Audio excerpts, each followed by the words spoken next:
What's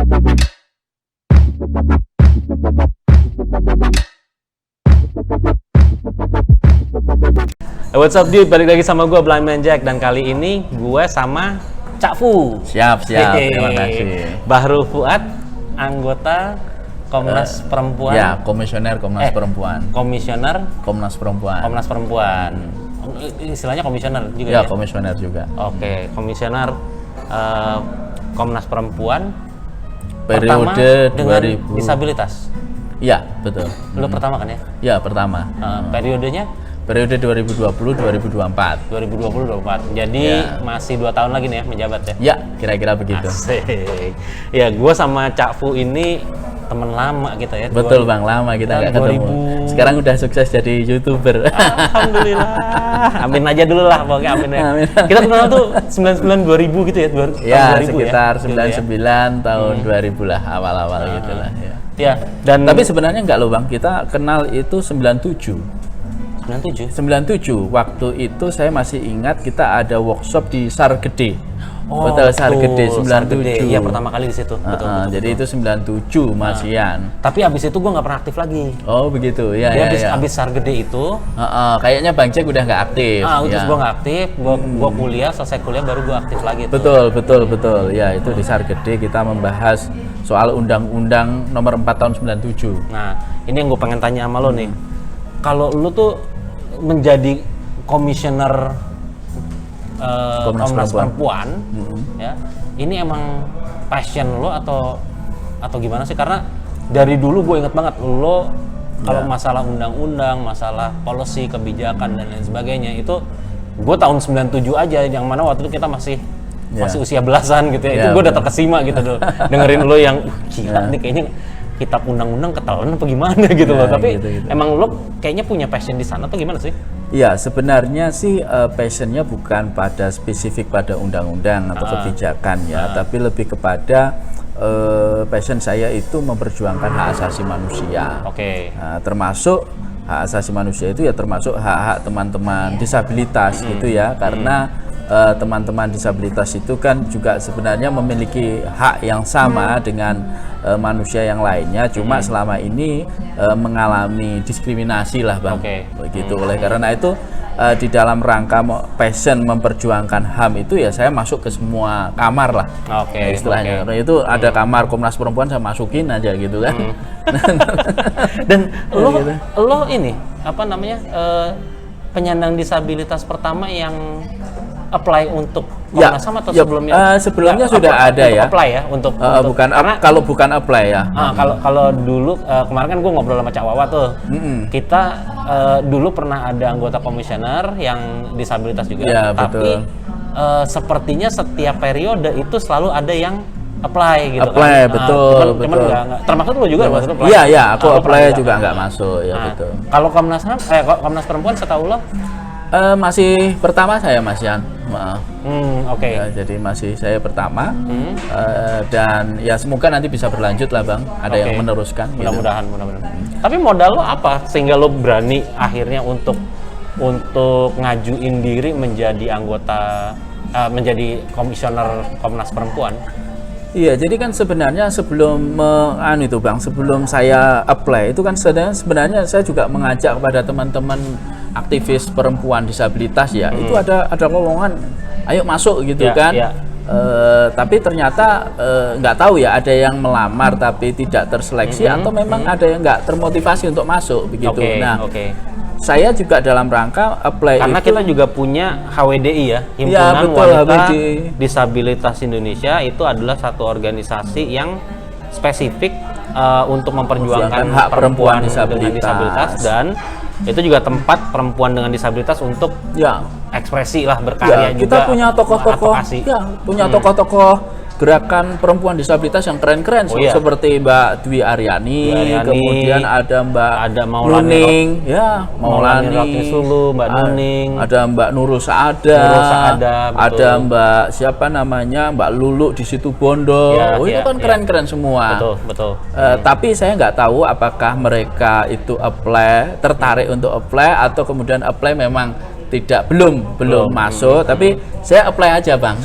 Tapi sebenarnya saya hanya motivasi saya hanya ingin mewarnai, Oke. mewarnai kebijakan program yang ada di Komnas Perempuan itu supaya memiliki perspektif disabilitas. Meskipun saya sebenarnya dari awal concernnya hanya disabilitas, saya tidak punya background terkait dengan isu gender. Nah itu menjadi sebenarnya aku juga nggak begitu pede ya soal itu, karena tentu saya meyakini teman-teman aktivis perempuan disabilitas lebih paham lah soal gender dan disabilitas. Cuma saya mencoba aja untuk masuk ke situ. Tujuan saya supaya mewarnai lah. Nanti soal gender bisa belajar di dalam lah. Oke. Tapi lu melihat jauh ini sebelum kemarin lo menjadi komisioner, emang seberapa perlu sih perempuan dengan disabilitas itu disuarakan lagi ininya? Karena kita tahu udah ada organisasi disabilitas perempuan gitu kan, terus Kementerian Perempuan juga sudah ada, pemberdayaan perempuan juga udah ada gitu kan. Apa urgensinya lo ada di situ gitu? Iya, jadi kan sebenarnya perempuan dengan disabilitas ini saudara-saudara kita itu mengalami apa yang disebut dengan diskriminasi berlapis, gitu ya. Yang pertama karena mereka perempuan, yang kedua karena teman-teman ini juga mengalami disabilitas. Nah, di dalam konstruksi masyarakat yang patriarki kita ini, perempuan disabilitas itu dianggap sebagai perempuan yang tidak ideal, gitu ya. Sehingga kalau misalkan ada tidak ideal, itu artinya dia tidak bisa menjadi ibu rumah tangga yang baik. Ukurannya selalu begitu ya. Terus nggak kemudian bisa ngurus anak, nggak bisa ngurus gitu kan. anak, betul. Nggak bisa ngurus suami, betul. Gitu Dan kan. dia dikonstruksikan karena dalam masyarakat patriarki yang namanya orang cantik itu, perempuan cantik itu kan yang bukan disabilitas gitu. Betul. Ya. Nah, sementara teman-teman disabilitas ini tidak memenuhi syarat-syarat sebagai apa yang dianggap sebagai perempuan ideal oleh masyarakat patriarki gitu ya. Oleh karena itu mereka seringkali mengalami kekerasan, mengalami diskriminasi. Dan diskriminasi ini yang kemudian membuat mereka rentan mengalami kekerasan, Bang. Gitu. Kekerasan baik dalam bentuk kekerasan fisik, bahkan seksual, gitu ya. Nah, gitu. Gue tuh paling sering denger ya kasus yang terjadi kalau pelecehan seksual, itu nomor satu paling sering gue sering gue dengar di mana-mana terjadi gitu ya. Tapi yang terselubung, yang orang nggak banyak tahu itu banyak perempuan dengan disabilitas itu yang dijadikan istri kedua, dan itu jadi seksual objek. Betul. Jadi sama si suaminya nih cuman ya udah, dia ditempatkan di satu rumah yang terpisah gitu ya, terus dihidupin di situ, dikasih makan segala macam. Ya pulang hanya suaminya pulang hanya untuk memenuhi hasrat seksualnya aja, setelah itu udah nggak tahu mana. Itu gue denger banyak banget tuh. Oh gitu, Bang. Artinya banyak sekali kasus seperti itu, dan akhirnya perempuannya nggak berani ngomong juga karena kalau nggak di situ dia mau hidup di mana lagi gitu kan? Ya, itulah Bang. Jadi fenomena di masyarakat kita seperti itu ya. Jadi banyak sekali, benar kata Bang Jack tadi, perempuan dengan disabilitas itu banyak sekali mereka mengalami itu masuk kekerasan, penelantaran kan. Jadi hanya dijadikan objek seksual gitu ya. Jadi penelantaran. Mereka banyak mengalami kekerasan dalam rumah tangga dan bahkan kekerasan seksual oleh pasangan sendiri, dan mereka tidak berani untuk mengadu kasusnya, dan mereka tidak berani untuk melaporkan kasus pelakunya itu pada pihak yang berwajib karena mereka mengalami ketergantungan psikologis. Betul. Ketergantungan psikologis di sini artinya bahwa perempuan dengan disabilitas ini takut kalau ketika dilaporkan kemudian dicerai sehingga menjadi janda. Betul. Nah, ketika terus keluarganya juga ngomong, Iya. udah bagus lo ada yang mau gitu. Nah, gitu itulah kan? Bang. Bener nggak sih? Betul. Bener kan? Yang Iya. terjadi begitu. Pertama ada ketergantungan psikologis tadi, karena dia takut kalau dia lapor maka akan dicerai oleh pasangannya dan dia menjadi janda. Nah, konotasi image janda di masyarakat patriarki kita itu kan sangat buruk, negatif kan? Betul. Orang janda itu negatif gitu Iya. ya, apalagi sudah janda disabilitas lagi Bang. Iya, Nah, iya. ini masalah itu. Nah, yang kedua itu Dan tadi itu ada akhirnya sorry gue potong, dan itu akhirnya memperkuat stigma juga kan, bahwa Betul. yang tadi dikatakan, wah perempuan dengan disabilitas nggak bisa nih jadi istri yang baik. Nah. Istri yang baik dalam artian yang itu tadi, ngurus anak, ngurus segala macam. Masak, Ketika dia iya, jadi janda, tuh bener kan? Nah, gue itu. bilang apa kan? Betul, betul. Bener Itu, nggak? Bang. Betul. Itu stereotip yang stereotip yang ada di masyarakat. Benar Bang itu. Padahal bukan salah dia. Bukan salah. Yang kedua, tadi ada ketergantungan ekonomi, Bang. Banyak sekali perempuan-perempuan dengan disabilitas itu kan karena akses pendidikannya rendah, mereka tidak bekerja, terus akhirnya ya sudah dinikah jadikan istri kedua nggak masalah. Yang penting tadi Bang Jack bilang Ya, ya. dinafkahi kan. Tapi ketika dia mengalami kekerasan dan mengadu, lapor, kemudian dicerai, dia hilang sumber ekonominya. Nah, ini ada ketergantungan ekonomi dan faktor ketergantungan psikologis tadi. Ini yang menyebabkan banyak sekali teman-teman kita perempuan dengan disabilitas itu kemudian mengalami apa yang kami sebut di Komnas Perempuan itu kekerasan yang berulang. Oke. Jadi kekerasan terhadap perempuan yang berulang. Jadi dia mengalami kekerasan, nanti enggak, terus dia sudah damai, ada kekerasan lagi dialami, dan itu terus terjadi selama hubungan itu masih ada. Oke. Artinya itu memang terus menerus terjadi dalam satu kasus yang sama, atau bisa dalam kasus yang berbeda. Artinya seorang istri mengalami kekerasan itu karena satu hal diungkit-ungkit terus, atau Bisa macam-macam Bang. Bisa macam-macam. Jadi beberapa kasus yang saya temui di riset di disertasi saya, itu bahkan ada seorang perempuan disabilitas yang sudah disiram bensin mau dibakar sama suaminya, gitu. Dan suaminya masuk penjara tapi ditebus Bang sama perempuan istrinya itu 15 juta ke polisi. Nah, itu tadi persoalannya itu ya. Dia tidak mau jadi janda. Ini masalah Bang. Setakut itu dia ya. Nah, artinya dengan status itu dengan stereotyping itu betul, itu faktanya begitu. Karena kan sebenarnya perempuan dengan disabilitas kalau dia punya suami bisa membangun rumah tangga, bisa punya anak, membangun keluarga. Nah, itu kan kemudian mematahkan apa yang disebut Bang Jack tadi, stereotype bahwa perempuan disabilitas itu nggak mampu. Ternyata mampu, dia punya suami, punya anak, bisa membangun rumah tangga. Nah, itu mereka sedang melakukan apa yang saya sebut sebagai konfirmasi sosial. Dia bukan konfirmasi ya, artinya dia mau supaya masyarakat menerima. Ya, gitu. Oke. Ya, teman-teman boleh komen di bawah juga kalau misalnya tahu ada mungkin teman-teman tahu ada pernah terjadi kasus tertentu gitu ya, mungkin bisa share di bawah, nanti kita bisa diskusi bareng-bareng juga. Nanti Cak Fu juga bisa bisa nambahin komen-komennya juga nanti ya. Nah, bicara tentang pendidikan juga Cak, kenapa perempuan dengan disabilitas mereka lebih sulit untuk mendapatkan pendidikan daripada bahkan laki-laki dengan disabilitas? Ya, tadi masyarakat patriarki tadi Bang. Jadi kalau misalkan sebenarnya di masyarakat patriarki kita secara umum, kalau ada sebuah keluarga punya anak laki-laki dan anak perempuan dengan ekonomi yang sangat terbatas, pasti yang disekolahkan dulu laki-lakinya.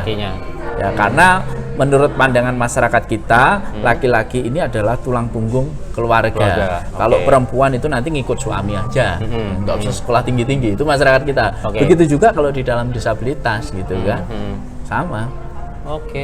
Jadi kesempatannya sendiri buat perempuan dengan disabilitas itu pertimbangannya mungkin karena ya udahlah, lu mah nunggu dikawinin aja nanti. Nah, itu Bang.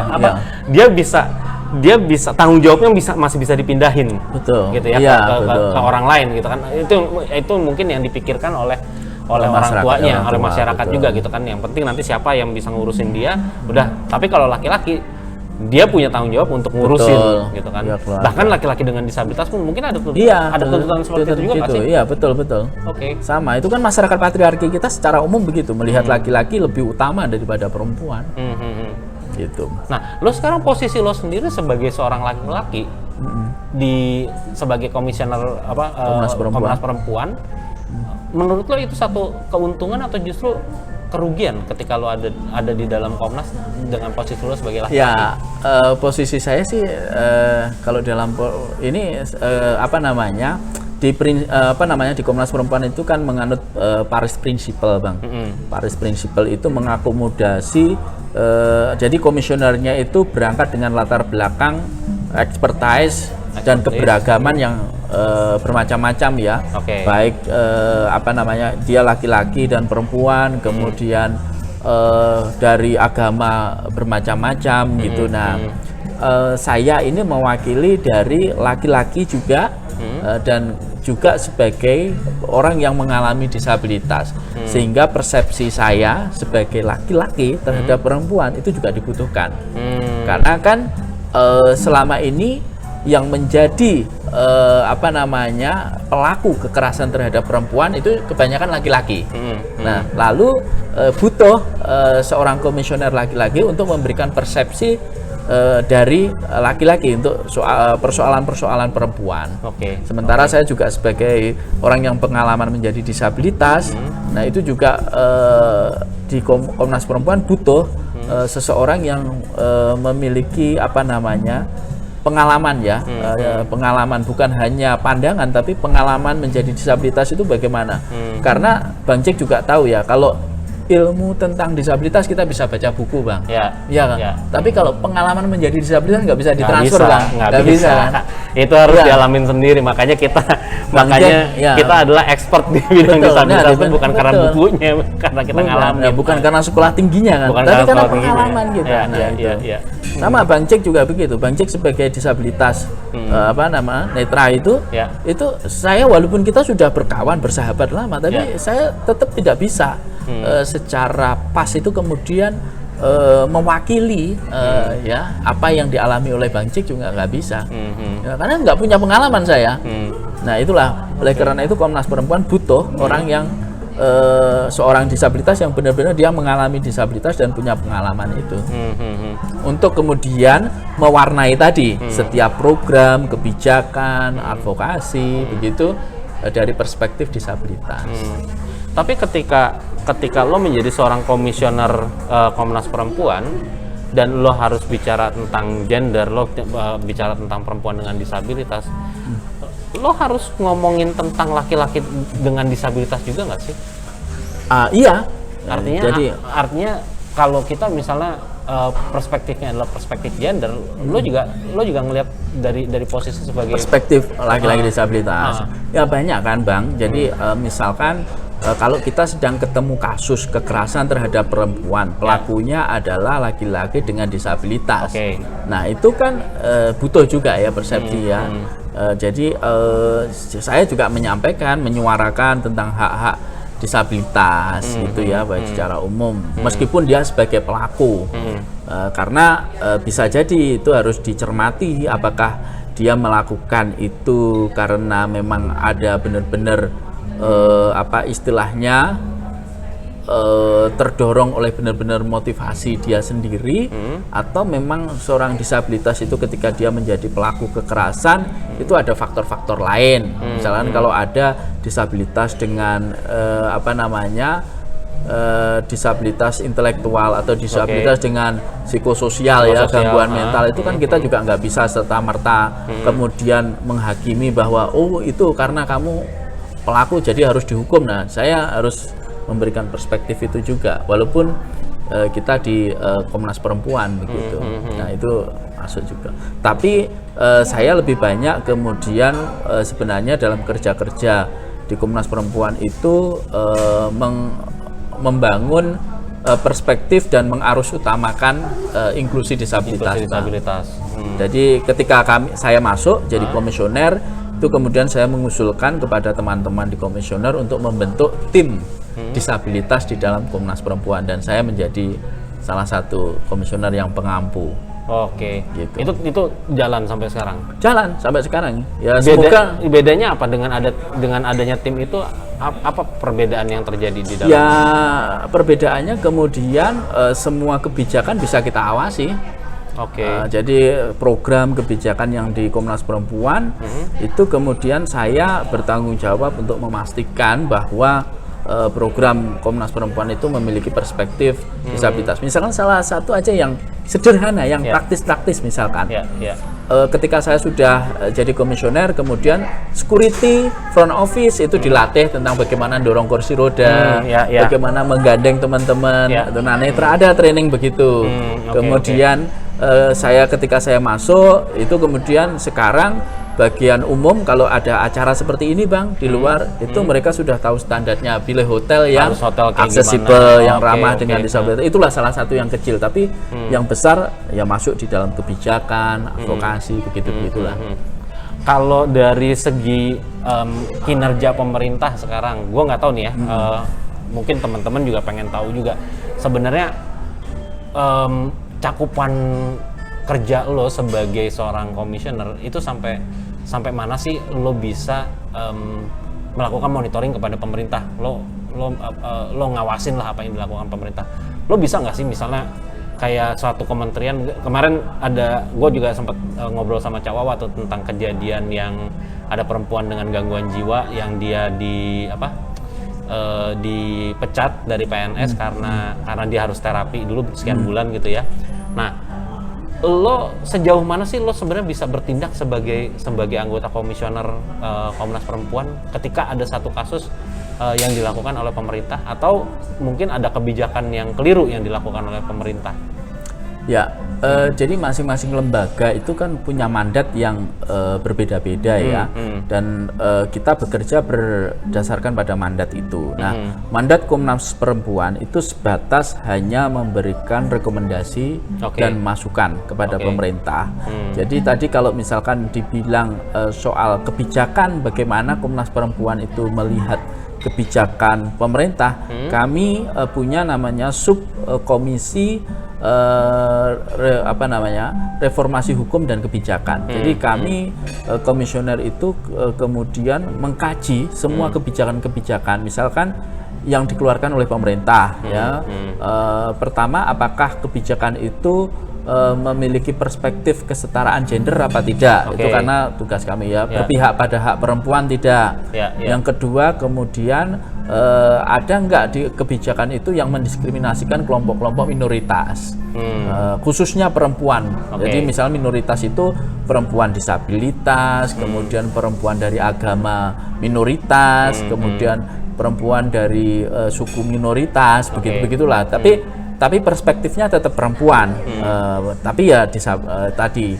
Nah, dari situ ketika kita mengkaji kebijakan, menganalisis kebijakan, ternyata ada, misalkan kemarin tentang Cipta Kerja, Undang-Undang Cipta Kerja, itu kan sempat ramai itu kan. Itu kami juga mengkaji, kemudian kami melihat ada beberapa pasal yang merugikan perempuan, khususnya perempuan dengan disabilitas. Oleh karena itu, kami kemudian menerbitkan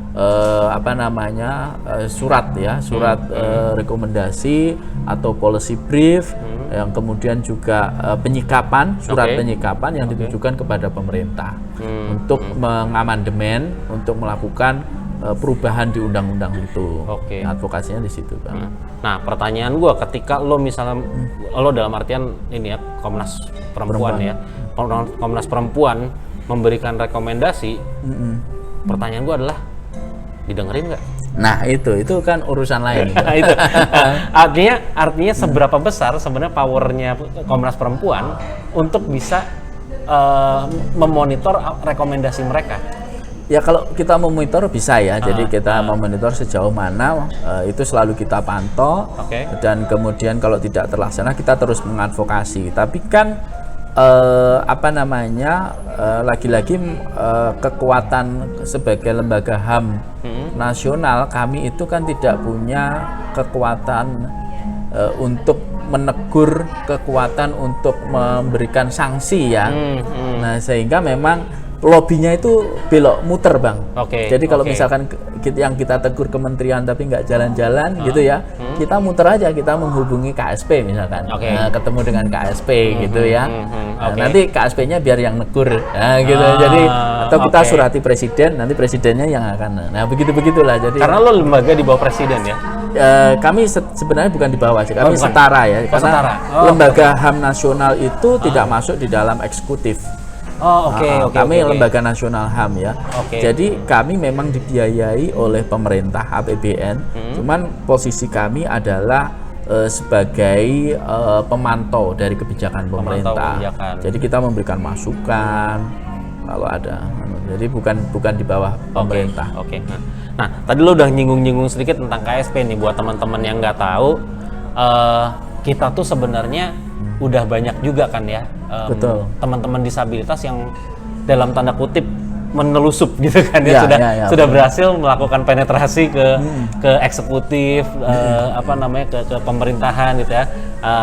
Ada Pak Maman di KSP, ada Angki Yudhistia, dia sebagai staf ahli milenial, iya benar ya, staf ahli milenial. Terus ada Cawawa di Komnas HAM yang terbaru ini gitu kan ya. Terus ada teman kita juga Kang Ajat di DTKJ meskipun level Jakarta, dan gue juga yakin sebenarnya banyak teman-teman disabilitas yang lain yang mungkin udah gubernur NTT.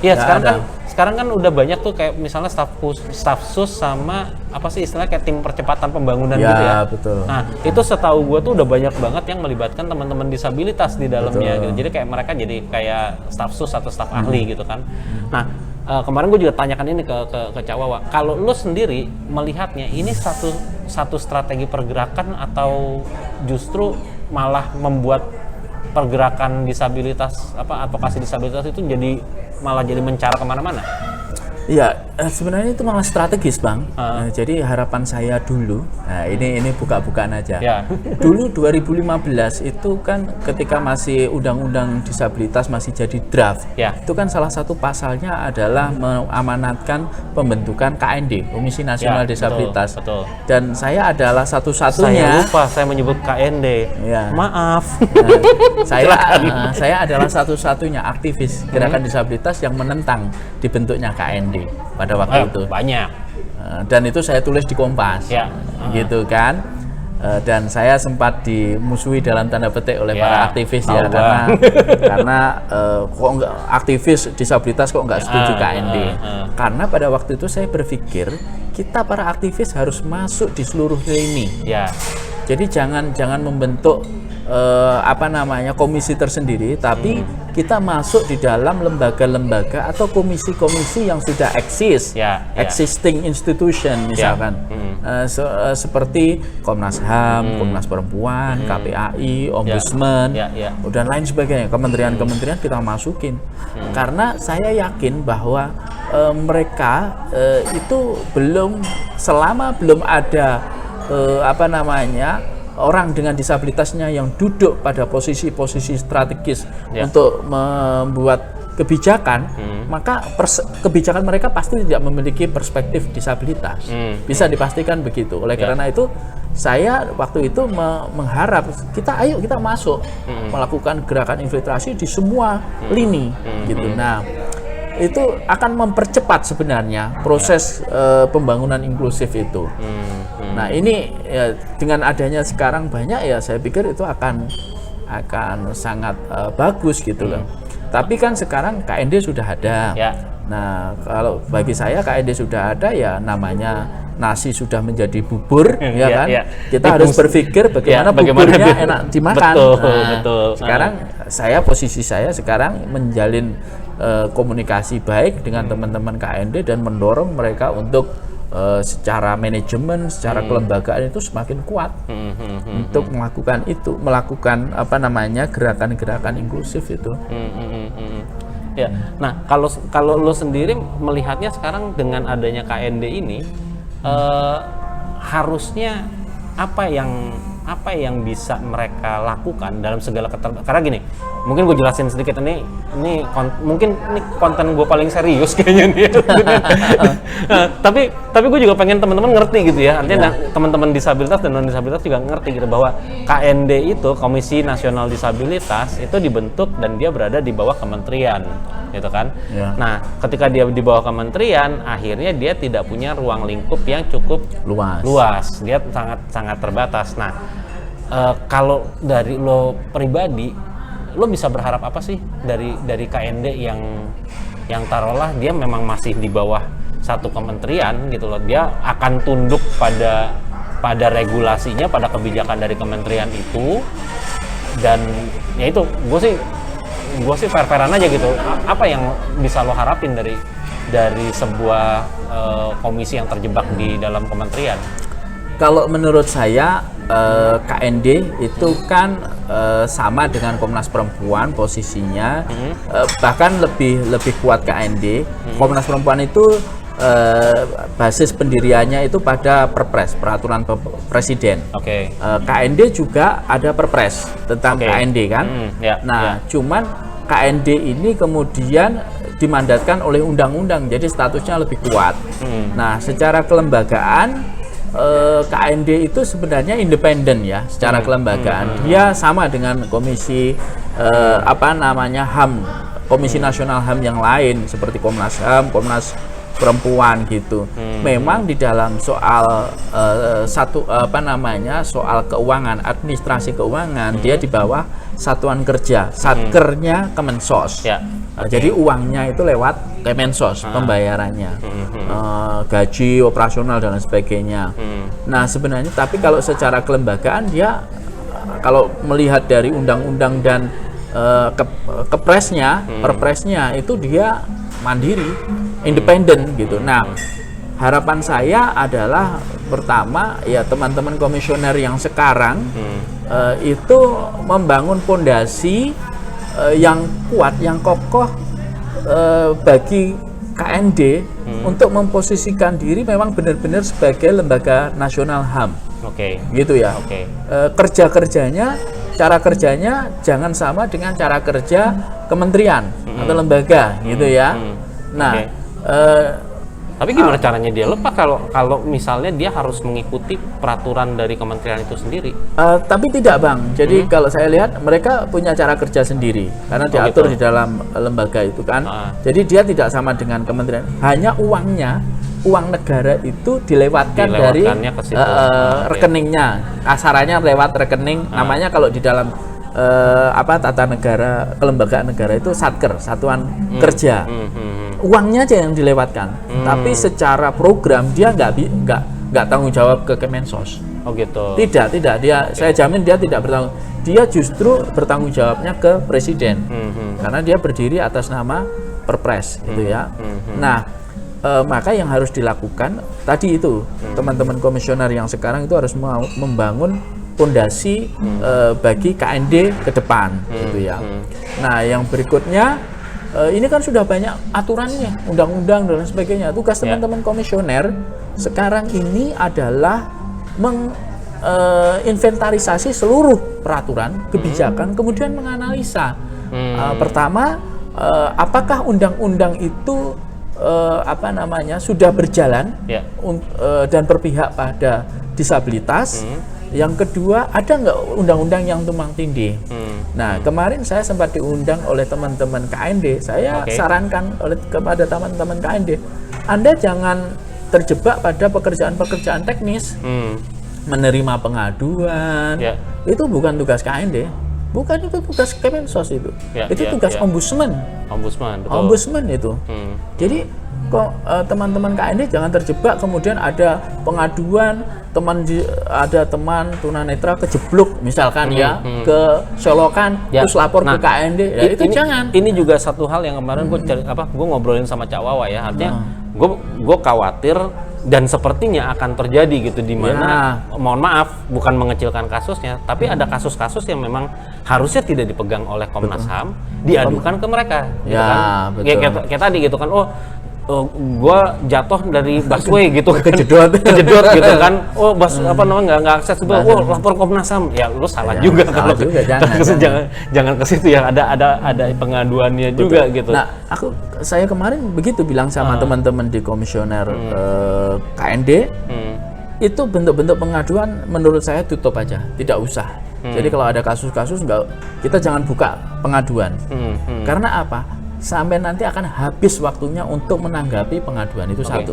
Coba bayangkan kalau Komnas Perempuan saja sekarang menerima pengaduan ya. Komnas Perempuan itu setahun bisa menerima 3.838 kasus kekerasan terhadap perempuan. 1 tahun, Bang. 1 tahun. Dan itu kalau kita terima dan kita selesaikan, bayangkan setahun ngurusin 3.000 kasus, Bang. Berarti habis waktu sehari itu bisa 100. Berapa itu? Tinggal dibagi lah. Iya, bisa 100 pengaduan. Kita mau kerja yang advokasi yang strategis mana? Nggak ada. Kalau KND terjebak pada itu, saya khawatir habis waktunya untuk itu. Berarti kok Dan Komnas belum Perempuan lagi tidak merespon pengaduan. Komnas Perempuan kalau ada pengaduan kita rujuk, Bang, ke lembaga layanan yaitu UPTD P2 TP2A punyanya yang panjang itu Kementerian Pemberdayaan Perempuan dan Perlindungan Anak. Ya. Itu tugasnya kementerian. Mereka mendampingi, dia punya mandat, punya fasilitas. Ya kan? Kalau kami nggak ada, mereka punya di seluruh Indonesia sampai di kabupaten mereka punya kan. Untuk pendampingan psikologinya. Iya toh? Lah kalau Komnas Perempuan nggak punya. Nah, saya berharap juga KND begitu. KND ya jangan terjebak pada itu. Dia harus punya kuasa yang untuk strategis rujukan juga. Yang strategis. Kalau ada kasus-kasus gitu ke ombudsman. Nah, KND tugasnya apa? KND ya tugasnya mengevaluasi kerja-kerja kementerian, kebijakan-kebijakan yang sudah jalan atau belum. Begitulah kerjanya. Tapi pengaduan itu kan jadi maaf nih ya. Jadi etalase juga untuk orang tampil kan, Cak? Ya, bisa jadi begitu. Bener nggak sih? Artinya lu terlihat seperti hero. Tapi saya yakin nggak akan bisa menyelesaikan kasus. Nah, cuman ketika ada orang-orang yang mungkin memang mencari dalam tanda kutip keuntungan dari dia menangani pengaduan dan sebagainya hanya untuk dia tampil, ini juga jadi sesuatu yang bahaya kan? Ya, tampil gimana misalkan? Ya, artinya dia kelihatan aja gitu ketika nih ada orang nih ngadu ke gua misalnya gitu kan. Sekolah ini diskriminatif gitu kan. Terus gua dateng nih ke sekolah itu. Mau ngomel-ngomel lah apa segala macem. Kelihatan naik di koran, naik di media. Oh, gitu. Dipanggil ya, tapi sama kan gua. tidak menyelesaikan masalahnya, belum tentu itu Betul. menyelesaikan masalah. Tapi kan jadi etalasenya dia. Ya. Gitu loh. Ya, tapi kan itu jadi target pribadi gitu loh, maksud gua ya. artinya itu jadi. Tapi menurutku ya itu tidak kerja efektif ya. Ya seberapa bertahan gitu kan. Mungkin 1 kali 2 kalinya apakah 5 tahun? Ya, apakah 5 tahun begitu terus? Kayak gitu lu capek juga ya. Terus kemudian ditagih, mana kerjanya sekarang? Dan ingat loh ya, menerima pengaduan itu. Kalau kita menerima pengaduan, yang ngadu akan nagih kita, Bang. Betul. Kasusnya sampai di mana? Selesainya sampai di mana? Kalau kita nggak bisa menyelesaikan kasus itu, kita dihujat, Bang, habis-habisan, Bang. Ya. Iya kan? Ya. Apakah kita akan menyediakan resiko itu kan? Iya, betul. Nah, itu betul. saya kasih masukan ke teman-teman KND kemarin. Jadi saya dulu nggak sepakat ya dengan KND, tapi ketika sudah ada, saya dukung, saya kasih masukan begitu. Sekarang kalau Anda terima pengaduan sekarang, katakanlah lah setahun ada 2.000 pengaduan, Anda menyelesaikan itu 2.000 masalah disabilitas dari Sabang sampai Merauke dalam waktu ya setahun. Terus kerja yang lain mana? Nggak ada kan? Iya, betul. Nah, sekarang bicara dukungan nih. Itu masukan lah untuk teman. Ya. Semoga tapi saya menyediakan diri. Walaupun saya itu kan bukan kritik, saya menyediakan diri. Saya siap dimintain oleh teman-teman KND untuk bagaimana memperbaiki sistem untuk kebaikannya. Lo berkontribusi kepada KNDI, kepada KND. Pertanyaan gue sekarang adalah, lo sebagai komisioner, lo merasa didukung nggak sih sama teman-teman organisasi disabilitas? Saya nggak tahu, Bang. Ya tanyanya jangan saya. Oh gitu ya. Tanyanya teman-teman mendukung. Tapi lo ngerasa ada dukungan nggak dari mereka? Atau justru malah mempertanyakan lo, Cafu, nggak tahu saya, ada Bang. di Komnas. Saya sih nggak tahu apa nggak berani ngomong. Mau didukung mau enggak ya bukan. itu bukan motivasi saya seperti yang saya sampaikan tadi ya.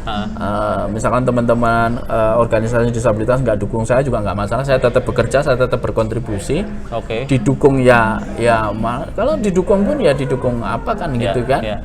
Jadi menurut saya ya saya orientasi saya tidak ke situ didukung atau tidak, tapi yang penting saya bekerja untuk kebaikan sistem di negara ini supaya lebih inklusif begitu aja. Toh ini kan cuma posisi ya. Nanti 2024 saya juga sudah selesai dan tidak lagi di situ. Kemungkinan kemungkinan saya akan mengembara di tempat yang lain lagi. Bapak mau nyalon jadi presiden pasti. Nah, kayaknya begitu. Ya, saya sudah punya bayangan lah nanti 2024 presiden yang baru pasti akan manggil saya lah. Oke, 2 tahun terakhir ini berarti apa yang ditargetin? Panggil juga. Amin aja dulu ya. Amin aja. Tenang Bang, nanti kita bisa collab lagi. Oke. Siapa tahu saya YouTubean di Istana Negara kan. Walau alam ya, nggak tahu ya kita ya. Nah, 2 tahun terakhir apa yang lo kejar berarti? Ya, 2 tahun terakhir ini tentu sekarang kan Undang-Undang Tindak Pidana Kekerasan Seksual itu kan sudah disahkan ya kalau di dalam konteks kerja-kerja di Komnas Perempuan. Ya, saya berharap bahwa undang-undang ini bisa bekerja dengan baik, berfungsi dengan baik di dalam memastikan pemenuhan hak dan keadilan bagi perempuan dengan disabilitas yang selama ini mengalami kekerasan seksual. Banyak seperti Bang Cik tadi ceritakan, karena ada beberapa faktor penghambat Bang. Kenapa angka kekerasan seksual terhadap perempuan dengan disabilitas itu tidak banyak terungkap. Jadi dia itu kayak orang bilang ya ada tapi sepertinya nggak ada, karena di datanya nggak ada. Ada beberapa faktor ya. Pertama karena memang stigma tadi ya. Jadi menjadi perempuan disabilitas itu sesuatu yang menurut masyarakat kita memalukan. Kemudian dia mengalami kekerasan seksual. Hamil tidak diketahui siapa yang pelakunya. Itu kan sudah menjadi aib 2 kali bagi keluarga. Akhirnya kemudian sama keluarga disembunyikan, tidak diadukan. Nah, yang berikutnya ketika mau mengadu itu pihak aparat penegak hukum juga tidak tahu, tidak aware ya, tidak sensitif. Misalkan kalau korbannya adalah teman-teman kita yang tuli, belum tentu di kepolisian itu kemudian ada JBI, belum tentu kan. Yang kedua, kalau korbannya adalah disabilitas psikososial atau intelektual, nggak diangkat, nggak dipercaya Bang. Kalau dia misalkan cerita ini pelakunya si A gitu, bohong kamu, gitu kan? Nah, mana bisa kamu nggak waras kok, kan begitu. Nah itu, nah semoga nanti ke depan saya bersama teman-teman di Komnas Perempuan itu berusaha untuk bagaimana Undang-Undang TPKS ini bisa menjadi alat untuk memastikan hak perempuan dengan disabilitas yang mengalami kekerasan seksual bisa terpenuhi haknya. Karena apa Bang, di Undang-Undang Tindak Pidana Kekerasan Seksual itu alat buktinya cukup kesaksian korban. Loh, bayangkan Bang, itu kan karena kesaksian korban. Jadi kalau ada misalkan perempuan dengan disabilitas itu kemudian dia bilang aku diperkosa, itu sudah cukup menjadi alat bukti. Karena setahu gua kan alat bukti itu harus melihat, gitu kan, mendengar, gitu kan itu KUHP Bang. Tapi kalau kekerasan seksual itu leg spesialis ya, khusus undang-undang yang khusus untuk menangani kekerasan seksual itu kesaksian korban itu sudah menjadi alat bukti. Karena apa? Namanya kekerasan seksual nggak bisa Bang ada saksi Bang. Apakah kasur, bantal, kursi itu bisa bicara? Nggak bisa kan? Kalau kekerasan seksual pasti di tempat tertutup, iya kan? Kadang nggak ada lampu gitu kan? Kalau itu kemudian harus dicarikan saksi loh, terus gimana? Belum lagi kalau misalkan teman-teman kita korbannya adalah tunanetra gitu ya misalkan. Kalau disuruh gambarkan wajah pelakunya kan susah. Itu kan. Ya, yang penting dia udah diperkosa, misalkan gitu ya, mengalami kekerasan seksual, ya itu terus kemudian nanti proses hukum dari aparat penegak hukum yang akan meneruskan itu prosesnya. Tapi kesaksian dia itu sudah cukup menjadi alat bukti. Itu keutamaan dari undang-undang tindak pidana kekerasan seksual. Oke. Gitu. Oke, good luck lah, Cak. Mudah-mudahan ini ya, apa namanya, 2 tahun ini lo bisa benar-benar nyampe, paling tidak ada satu pilar yang bisa lo bangun, yang itu bisa diterusin sama teman-teman yang siapapun nanti yang bisa. Saya berharap nanti estafet. Saya berharap kan ini saya sudah ya. Nanti ada aktivis gerakan perempuan disabilitas yang mendaftar. Saya siap mendukung untuk menggantikan posisi saya di Komnas Perempuan. Karena harus ada menurut saya. Harus ada perempuan disabilitas yang duduk sebagai komisioner. Gitu. Kita tadi sempat ngobrol juga kan sama lo kan. Hidup lo nih kayak roller coaster gitu. Dari gua kenal sama lo nih, kita ngomongin masa lalu deh ya. Betul. Dari gua kenal sama lo dulu, kita pertama kerja itu bareng di Jalan Bekasi Timur Jatinegara ya. Itu di satu organisasi yang nggak jelas. Maaf ya. Tapi emang nggak jelas sih kalau menurut gue. Menurut lo jelas nggak sih itu organisasi? Kamu jadi eksekutif director, aku jadi vice executive director. Tapi kerjaannya nggak ada. Ya tapi itu pertama kali kita ketemu ya di situ. Iya betul. Enggak, sorry. Belum. 97 kita ketemu, terus yang tadi gue bilang, gue nggak pernah aktif lagi. Terus 99 itu gue lulus kuliah. Terus di hire sama. Terus langsung di hire sama Dewan Nasional Penyandang Cacat Indonesia waktu itu. Nah akhirnya ketemu lagi sama lo karena waktu itu DNPCI itu salah satu yang menginisiasi adalah organisasi lu kan, IPC itu ya? Ya betul. Nah, ini balik lagi, lu tuh emang dari dulu organisatoris apa gimana sih, Cak? Ya dari dulu Bang, dari dulu. kuliah saya aktif mengorganisir teman-teman disabilitas. Lu tahun begitu 96. Lahir langsung mengorganisir suster-suster atau? 9 enggak. Jadi saya atau begitu lahir langsung diangkat jadi kepala puskesmas waktu itu. Nah kayaknya lu emang gen aktivis lu kuat banget ya, soalnya. Jadi memang kan kita itu kan terlahir di masa Orde Baru ya, di mana di mana lingkungannya, ketika kita kuliah itu ya lingkungan aktivis kan. Jadi kalau nggak jadi aktivis nggak keren, gitu kan. Kalau sekarang kan kalau nggak jadi blogger nggak keren, gitu kan. Kalau nggak jadi influencer nggak keren. Kalau dulu kalau nggak jadi aktivis nggak keren. Gue waktu kuliah itu memang lagi masa-masanya gue bete karena lagi rabun-rabunnya mata gue kan. Oh gitu ya. Jadi nggak kepikiran tuh buat jadi aktivis. Tapi gue sempet BEM. Iya, bukan BEM, dulu apa namanya? Senat. Gue dulu gue sempet senat gitu. Tapi itu juga senat juga. Jadi angkatan gue itu sebenarnya angkatan yang paling banyak belajar. Oh gitu. Nah, jadi angkatan gue angkatan 94 gitu. Itu satu angkatan tuh urusannya belajar juga. Pas pemilihan senat nggak ada yang datang. Tapi ada beberapa yang protes gitu. Oh ini kan ininya angkatan 94. Akhirnya dipaksa lah beberapa orang untuk masuk, termasuk diantara gue gitu kan. Gue pengurus senat tapi gue lupa dulu apa. Tapi bukan ketua sih. Pengurus tapi bagian ini ya mungkin bagian heboh gitu aja. Bagian heboh lah waktu itu gue banci tampil soalnya. Lebih ke banci tampilnya sih. Gitu. Ya. Nah kalau lu emang aktif berorganisasi. Aktif ya.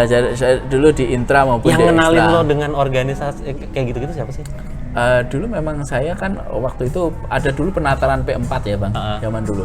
Nah saya penataran P4 itu sudah vokal sih dulu, sehingga saya sama itu penataran P4 apa waktu kuliah? Ya waktu kuliah. Karena kita kan dulu setiap ini kan penataran. Iya, setiap SD, SMP, SMA kan. Tapi kuliah juga mahasiswa baru kan ada penataran P4 kan? Iya, artinya lo mulai vokal di yang kuliah. Berapa itu? 1 bulan atau berapa itu? Iya, pokoknya lama kan? Dan saya the best 10 kan, masuk the best 10. Oke. Nah kemudian sama Senat pada waktu itu ya disorot karena kan harus maju ke lapangan kan. Baris semua mahasiswa baru, keren dong Bang saya. Jadi ada berapa ribu mahasiswa, saya maju 10 maju kan. Jadi sorotan itu Bang. Gitu kan. Terus sama teman-teman Senat gitu kemudian ya diajak diskusi lah. Mau di kader, ada teman HMI, ada teman PMI gitu ya. Nanti kalau Mas Aam yang sekarang di Nasdem apa namanya?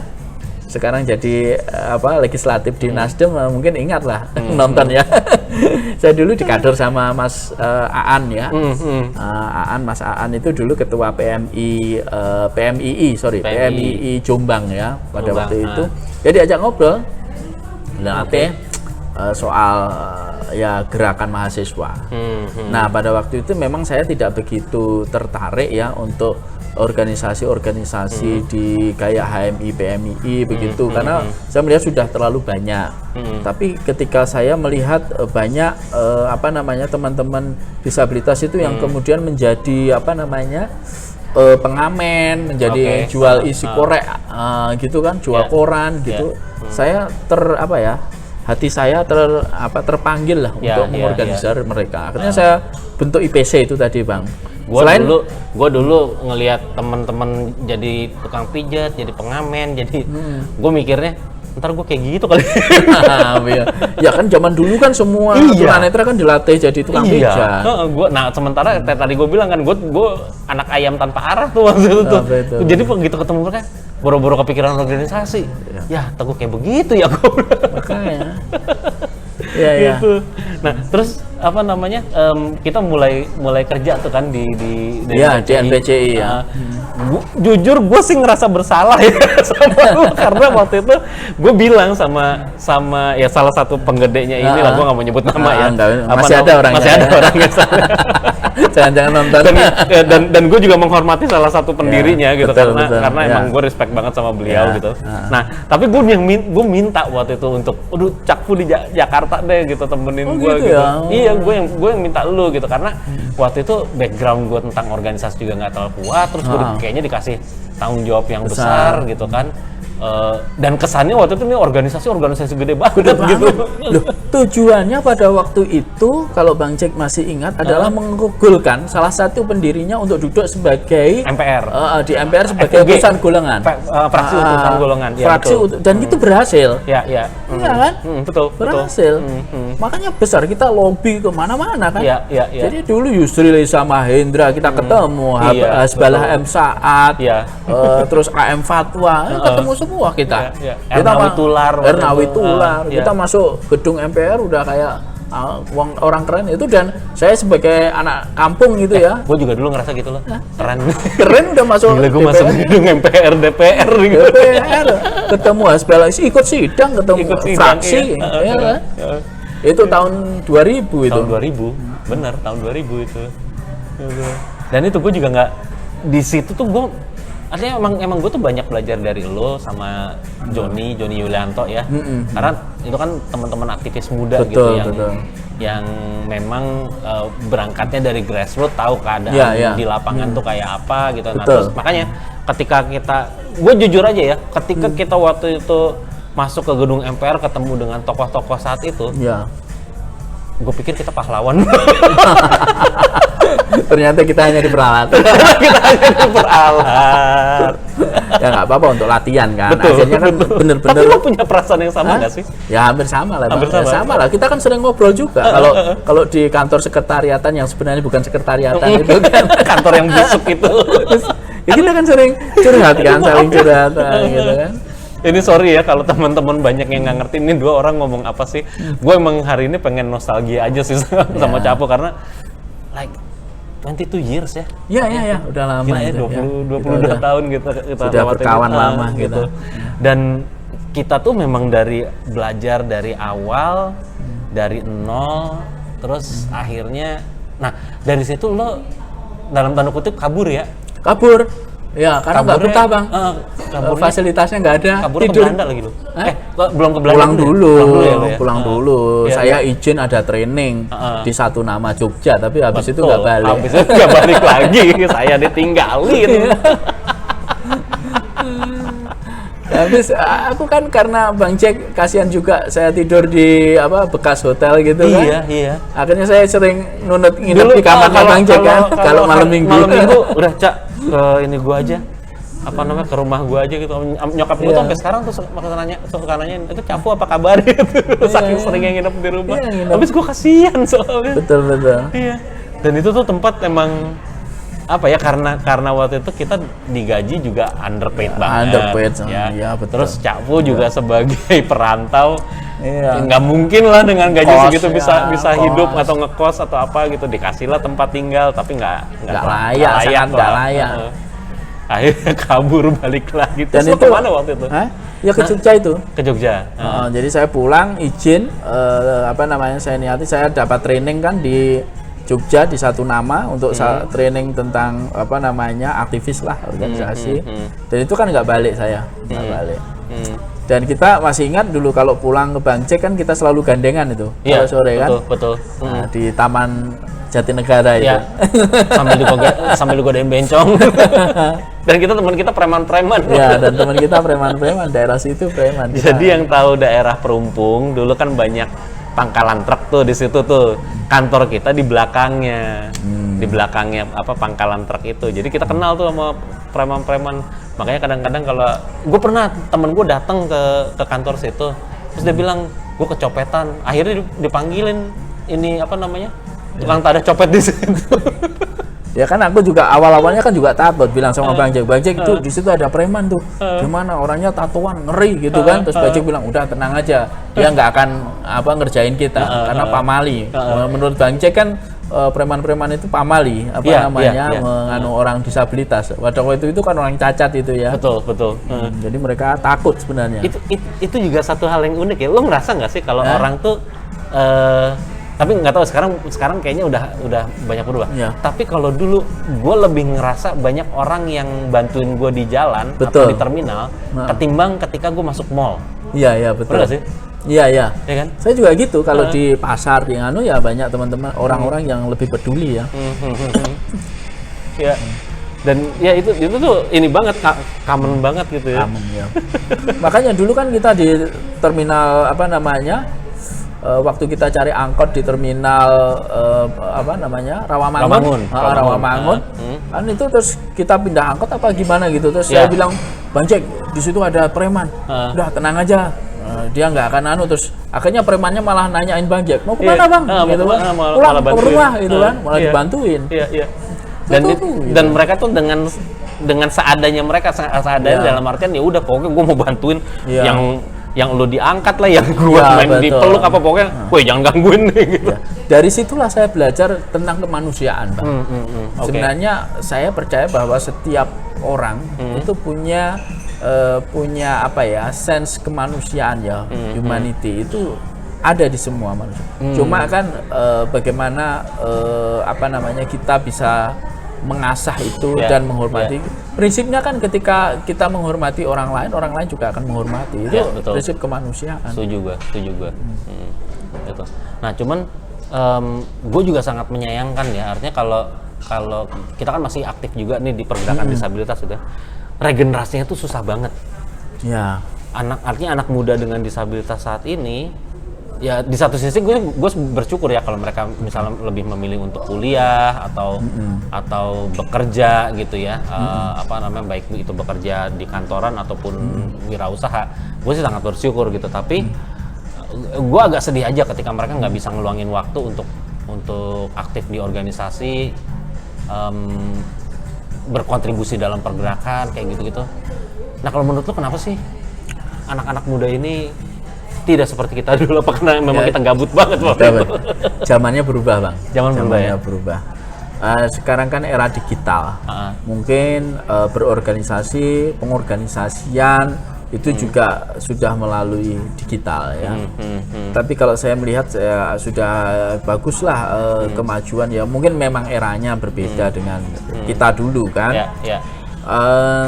Kalau yang sekarang itu sudah banyak, misalnya seperti Bang Jack kan juga sekarang bertransformasi. Iya. Sekarang pakai YouTube, advokasinya kan lewat ini. Iya, gua advokasi sekarang kan lewat nggak teriak-teriak di pinggir jalan lagi kan.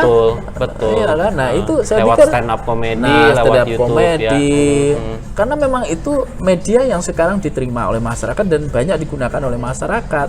Kalau kita masih demo di pinggir jalan, malah nanti dikira nggak musim juga ya. Nggak musim gitu. Dan orang juga udah nggak terlalu care gitu, dengan empatinya malah jadi nggak ada betul. kalau Persepsinya malah buruk, malah nanti di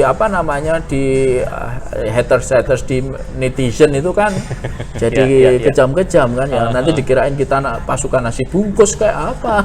Jadi bahaya kan. Betul. Nah, makanya jadi kita maunya benar-benar kritik pemerintah gitu ya, tapi kan itu dibayar tuh, karena memang itu sudah model-model seperti itu celakanya memang sudah ternodai oleh kelompok-kelompok yang memang benar-benar dibayar. Kalau dulu zaman kita kan, kita demo di depan KPU kan memang nggak ada yang bayar. Betul. Untuk utusan golongan, memperjuangkan utusan golongan, kita demo kan memang benar-benar bersih memperjuangkan itu. Nah, sekarang kan ada demo yang dibayar, itu yang menjadi masalah. Lo dulu inget nggak sih kita demo sampai ke Indramayu? Nah, iya kan, ya ingat lah. Kalau pikir-pikir ngapain juga ya? Dan mau aja ya. Tapi itu balik lagi proses belajar kita ya dulu ya. Tapi ya itu masa lalu itu adalah ya menurut saya ambil proses belajarnya aja. Ya dan apa ya, gue tuh berharap banget dari apa yang kita pelajarin itu bukan berharap, sorry. Artinya gini, gue memang ngerasa apa yang kita pelajari membawa kita ke posisi kita sekarang ini gitu loh. Ya betul. Nah, cuman gue juga ngerasa banyak orang yang nggak ngelihat proses awalnya, baru ngelihat sekarangnya. Betul. Dan melihat kita itu sebagai orang yang nggak murni dalam berjuang gitu. Lu ngerasa kayak gitu juga nggak sih? Ya aku merasa begitu juga ya. Ya kadang-kadang ada aja yang komen di Instagram, di YouTube. Kalau gue kan media gue sekarang di Facebook ya. Itu masih banyak gitu yang lu mah enak gitu loh. Pasti awalnya gitu, lu mah enak udah. Ketika gue misalnya bikin statement tentang pekerjaan disabilitas, tentang pendidikan gitu kan dan lain sebagainya. Selalu tuh ada yang gitu, lu mah enak, lu udah gini nggak ngerasain gini. Lo merasa kayak gitu juga sih nggak sih? Artinya ada yang ada yang merasa begitu, tapi kan mereka nggak tahu latar perjuangan kita dulu, Bang. Dan menurut saya sih wajar ya. Kita sudah mencapai begini kan ya, pertama kita harus menikmati memang ini proses berjalan. Kalau kita tetap di perjuangan itu nanti itu enggak, itu kan harus regenerasi, Bang. Iya. Jadi kalau misalkan saya dulu aktif di gerakan, kemudian bicara frontal, selalu kritik ke pemerintah di nganu, soal akses bis, soal trotoar, saya dulu kan juga begitu, sama kan. Tapi kan masa kita terus mengambil posisi di situ terus, nanti teman-teman yang lain yang baru-baru ini di mana tempatnya? Maka aku harus bergeser. Kita harus bergeser. Seperti Bang Jack, aku salut. Bang Jack bergeser ke misalkan stand up, bergeser ke supaya yang dulu posisi kita itu ditempati yang muda-muda, yang baru-baru. Gue jujur aja ya, gue dulu kan gue lebih sering dikenal sebagai trainer dan fasilitator gitu ya. Selain dari kerjaan kantor gue, job itu gue udah nggak ambil lagi. Gue udah nggak mau trainer, artinya gue coba untuk rekomendasiin ini si A deh atau si B deh gitu, supaya dia juga berkembang. Karena gue juga ngerasa sekian tahun gue jadi trainer, ya itu adalah tempat gue belajar. Masa kita 30 tahun, 20 tahun di organisasi, jadi ketua organisasi aja kan ya ibaratnya kan masa iya Dewa 19 masih main di Tarkam gitu kan. Ya kita harus bergeser. Saya pun misalkan jadi komisioner ini dalam rangka juga menggeser posisi supaya posisi saya dulu ditempati oleh teman-teman yang muda-muda, yang saya yakin, saya percaya loh, teman-teman aktivis disabilitas muda itu lebih kreatif, lebih tahu situasi. Lo kalau merhatiin YouTube anak-anak baru itu ya sebenarnya pada bagus-bagus loh. Artinya gini, konsepnya mereka bagus, mungkin lemah di eksekusi ya karena mungkin mereka juga nggak punya banyak referensi, tapi konsepnya tuh bagus-bagus kalau menurut gue. Jadi ketika mereka difasilitasi dengan baik itu saya begitu, artinya sudahlah, kita ini bukan zamannya. Oke lah, kita punya pengalaman panjang di dalam gerakan disabilitas, punya. Tapi sekarang ini zamannya sudah berbeda.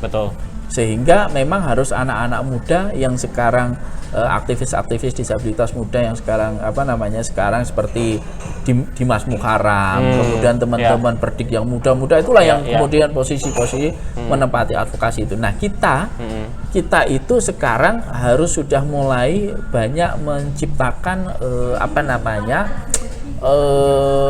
literasi pengalaman kita bagi kepada anak-anak muda sebagai referensi. Nah, itu mungkin yang agak disayangkan ya, kayaknya buku-buku atau referensi tentang perjuangan disabilitas tuh belum jarang banget didokumentasiin ya.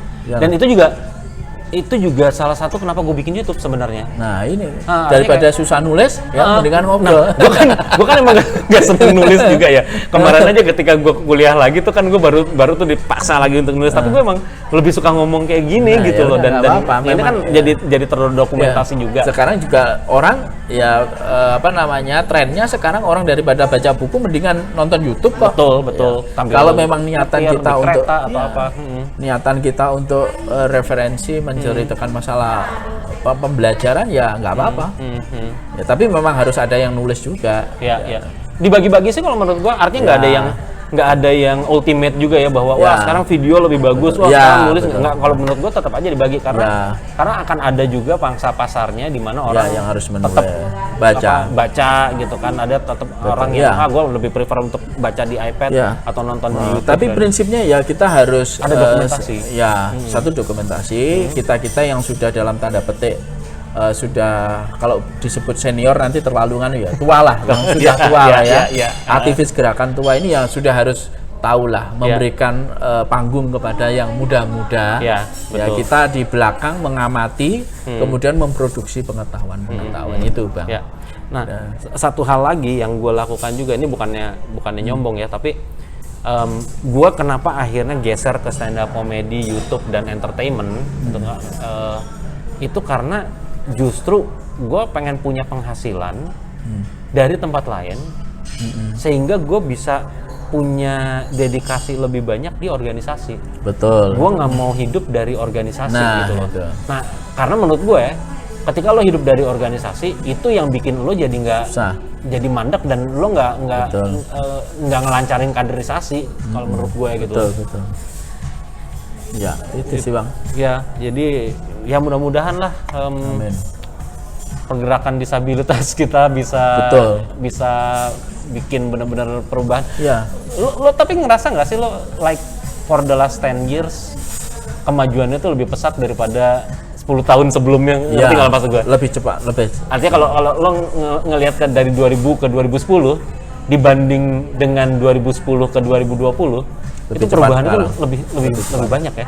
Ya, karena kan sebenarnya ya itu tadi, Bang, para influencer aktivis anak-anak muda disabilitas itu kreatif ya. Sekarang bayangkan ya, sekarang saya dulu tidak pernah membayangkan ya, semua pertemuan, semua webinar itu sekarang ada bahasa isyaratnya, Bang. Ya kan? Betul. Kita semua di hotel dimanapun pasti ada ya minimal lah ada itu RAM bidang miring dan ada kamar disabilitas di hotel-hotel Jakarta bintang 5, bintang 4 itu semuanya ada kamar khusus untuk dulu nggak ada. Even di hotel bintang 5 pun lo harus masuk ke kamar yang emang besar, yang suite gitu ya, atau yang atasnya standar. Semua hotel bintang 4, bintang 5 semua ada, pasti ada kamar disabilitas. Ada toilet disabilitas, Bang, di mana-mana. Dan sekarang lebih kerennya lagi, orang mengakui dirinya sebagai disabilitas itu sudah tidak malu dan bangga. Bahkan yang paling lucu bagi saya, ada yang bukan disabilitas kemudian dia mengaku sebagai expert di bidang disabilitas. Nah, itu. Padahal dulu orang malu disebut disabilitas kan. Sekarang itu orang yang hanya bersekolah membaca tentang disabilitas kemudian mendaku dirinya sebagai expert untuk disabilitas. Itu luar biasa. Saya malah justru luar biasa kemajuannya. Itu ada tuh di beat stand up gue tuh. Jadi kalau kenapa orang ketika dia cuman karena bergaul sama teman-teman disabilitas terus dia punya title S2 terus wah gue expert nih di disability. Nah, iya, disability. Anda belum ngerasain pakai kursi roda, jalan pakai tongkat seperti apa. Nah, itulah. Nah, itu yang saya lihat sebuah kemajuan justru ya. Kemajuan. Kalau dulu orang dikatakan, lu cacat lu, minder kan? Minder. Bahkan orang, enggak, gua nggak cacat, gua cuma kaki gua cuma gini. Tapi sekarang yang nggak apa-apa dia ngaku saya expert disabilitas. Ya, luar biasa kan? Kemajuannya sudah sangat bagus. Kemajuannya udah ini ya. Jadi disabilitas bukan lagi sebagai tragedi yang harus disembunyikan, yang orang harus malu mengakuinya, enggak sekarang. Justru orang sekarang berbicara, sayalah yang disabilitas. Itu bagi saya seriously, itu sesuatu yang perubahan yang sangat bagus ya, sangat besar di dalam kehidupan kita. Dan saya optimis itu inklusi itu suatu saat akan terjadi. Iya. Di Indonesia. Gue pikir sekarang udah mulai terjadi. Iya. Sudah akarnya sudah mulai menguat gitu dan dia sudah mulai tumbuh gitu. Betul. Nah, bicara tentang tadi ada orang-orang yang bangga dengan disabilitasnya gitu kan, dan gue yakin lo sama gue udah tipe yang gitu ya, juga betul, kan betul. gitu. Gue pengen nanya sama lo, ada nggak kepikiran sama lo nih? Ini pertanyaan iseng-iseng aja. Kalau misalnya gue nggak disabilitas, kayaknya gue nggak bakal nyampe ke sini deh. Ya, pernah sih berpikir begitu. Itu apa misalnya? Kalau gue jujur, gue kemarin S2 di Australia, gue berpikir kayaknya kalau gue nggak buta, nggak dapet deh gue. Ya. Karena persaingannya dan gue juga secara akademis terjerembab gitu kan. Iya. Gitu. Kalau lo apa yang pernah lo achieve? Yang lo dapat? Ya semua yang sekarang saya dapat, Bang. Oke. Ya mulai jadi konsultan, ya toh. Mulai dapat beasiswa S2.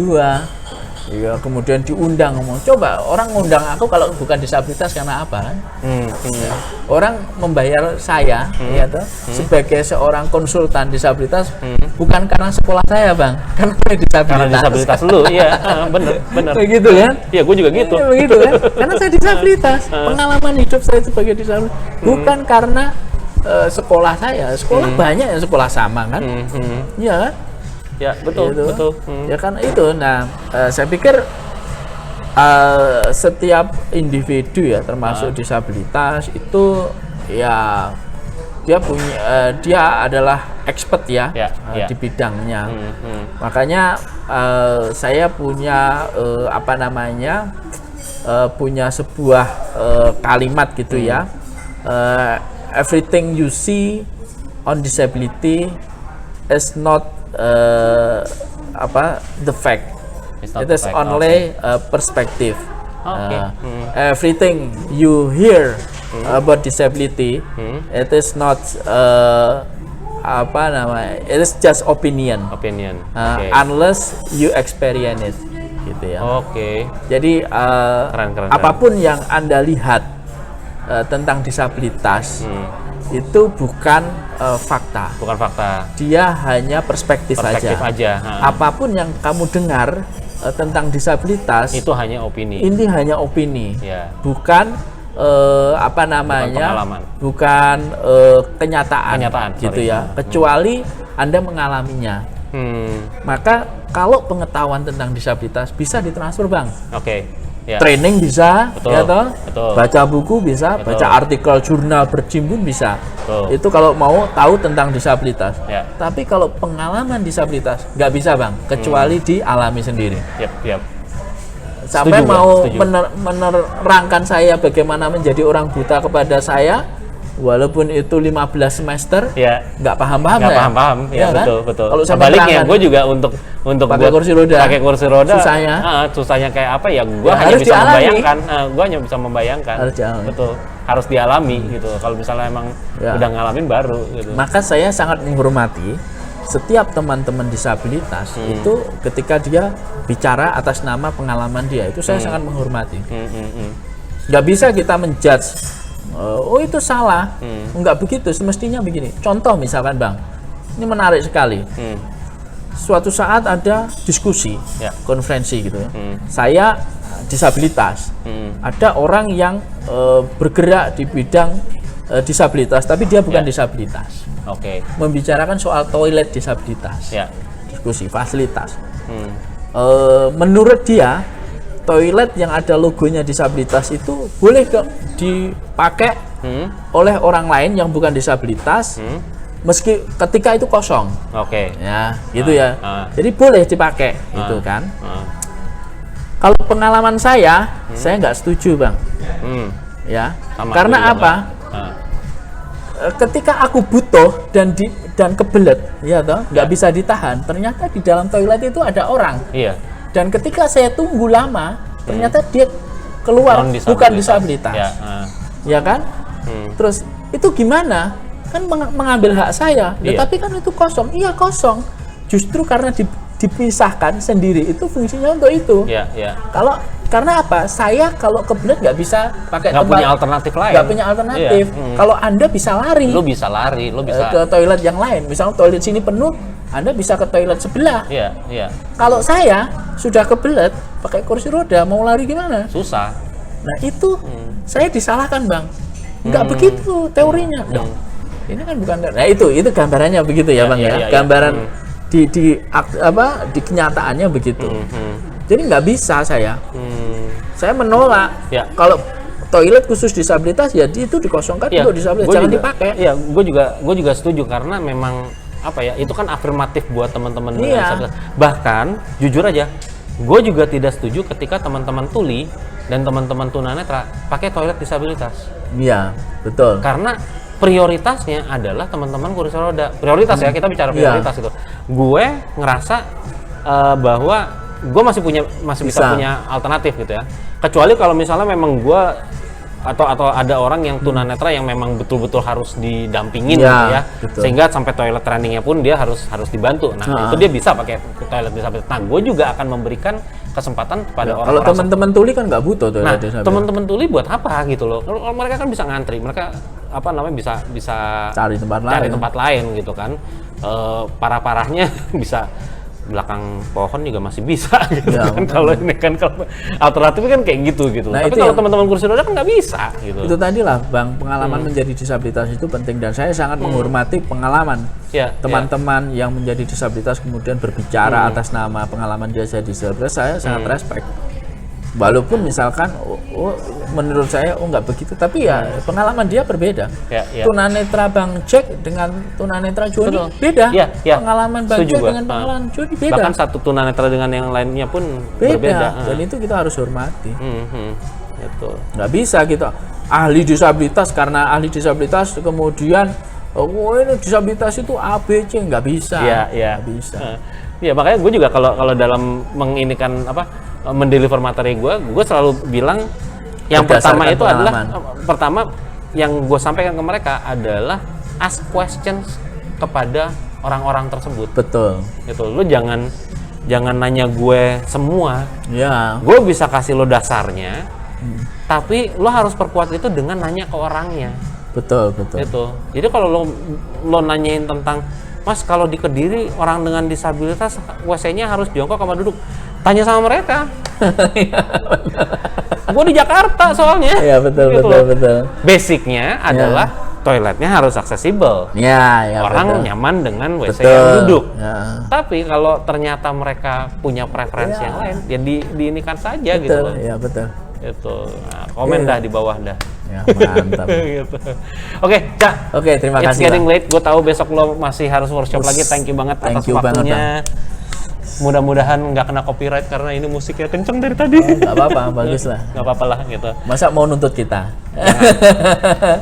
Jangan. Baik, Somasi sudah tidak musim. Ya. Oke, klik like, subscribe. Pokoknya tombol-tombol di bawah itu lakukan sesuatu dengan mereka dan kita akan kembali dengan video-video berikutnya. Thank you. Bye-bye. Bye, terima kasih. Ya, terima kasih, Bang. Yes. Mudah-mudahan lancar. Itu nanti potong-potong sendiri bisa, Bang? Iya, nanti tak potong-potong. Oke. Tapi lagunya pas nih punya Bang Jack. Iya, Michael Jackson. Nah. Lu inget aja gue senang Michael Jackson? Ya, saya udah tahu. Suka Batman sama Michael